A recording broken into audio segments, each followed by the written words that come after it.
Hey stamping friends, welcome to the Joy of Stamping with Rachel. I'm Rachel Kuhn and it's Fun Fold Friday. Today we're going to be making a spinner card using the Well Done stamp set and the Well Builder Punch. So go ahead and hold for 1 minute while I flip and we'll get started.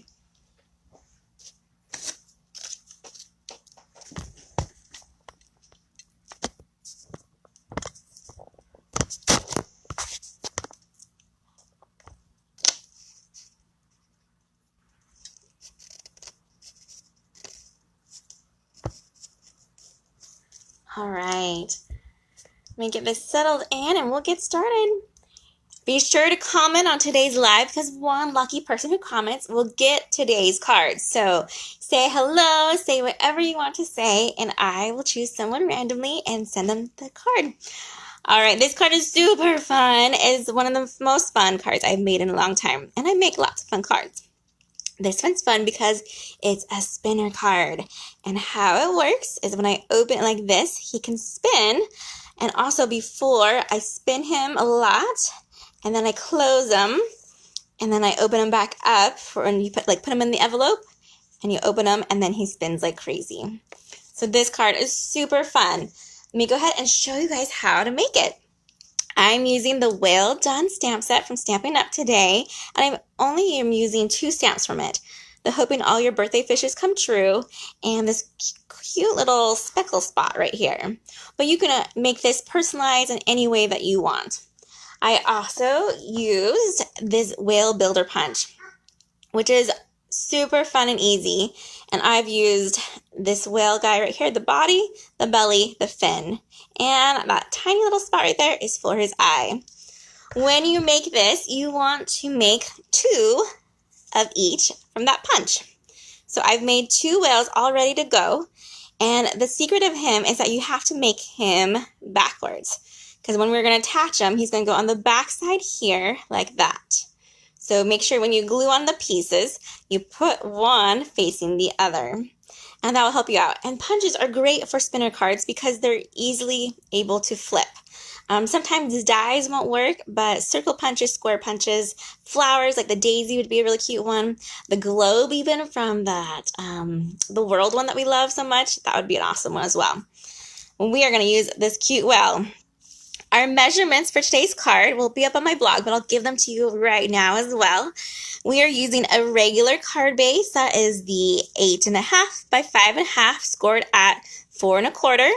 I then also scored my card base at 2 1/8, and I scored my DSP at 2 1/8. Then what I did is my DSP is measured the same size as the whole card front, which is that 5.5 by 4 1/4.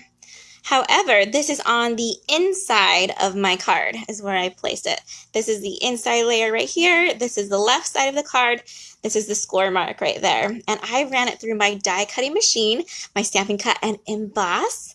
And I have used these little tiny Post-it notes here to hold things in place for me.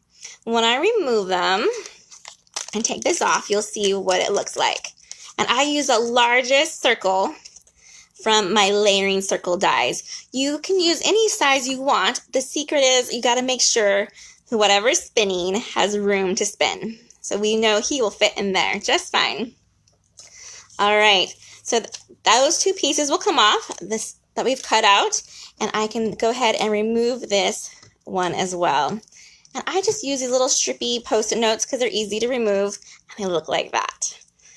Then what we're going to do is take off our DSP, and we're going to add some tear tape to where our score lines are. And we're going to have it go up and down over that score line, just like that.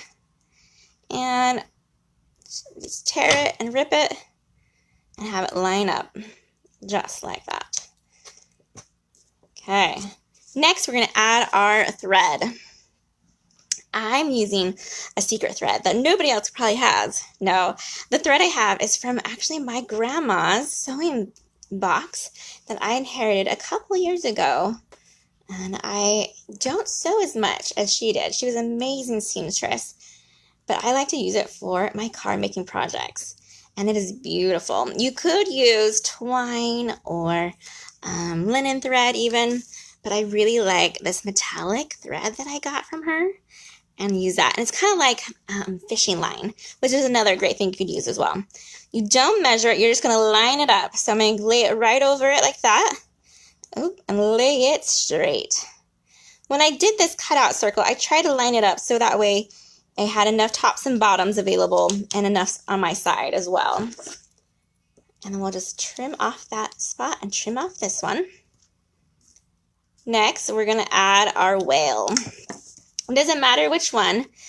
They'll both be on there. And I have tear tape on this one that I've already put on, and I just remove it, and I'm going to slide it underneath, or even just pick it up just a little bit and line him up where I want him to be. Remember, we want him to be able to spin, so give him enough spinning room, just like that, and lay it down.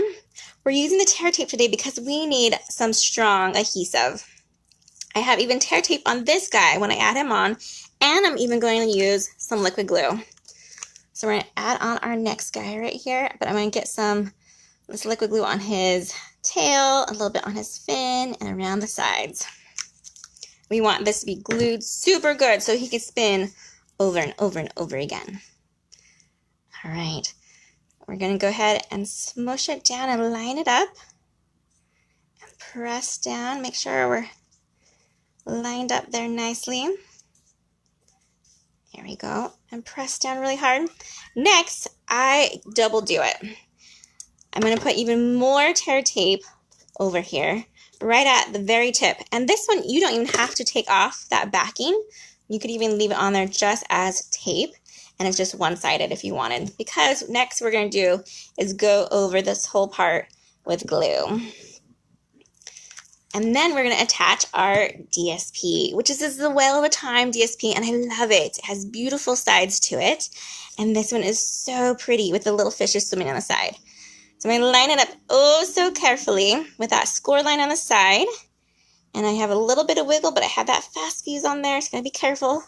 And we'll press it down. All right. It's coming along nicely. Oh, look, he's spinning. Okay, so I had these score lines from earlier.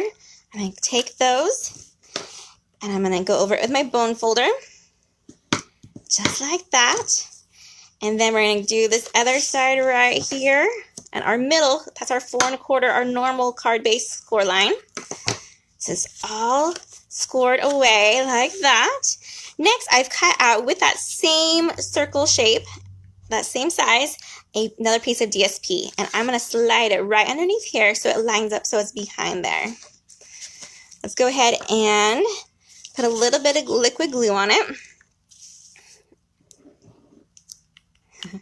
Oh, thanks you guys. I'm getting some love from you guys saying how cute he is. It is the cutest. I love this well.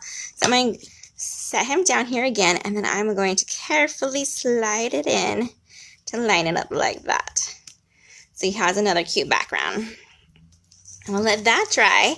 And then you can stamp whatever saying you want. I always need birthday cards, and I think this would be the funnest one to get in the mail. So I'm going to add another birthday saying. Last time I did mine, I did it in the basic gray, which worked great for my little spots on my gray well. But this time, I think I'm going to make it a little bit darker and use my Memento ink for that saying. And I want it to be closed like this, so that way I can see where this line is.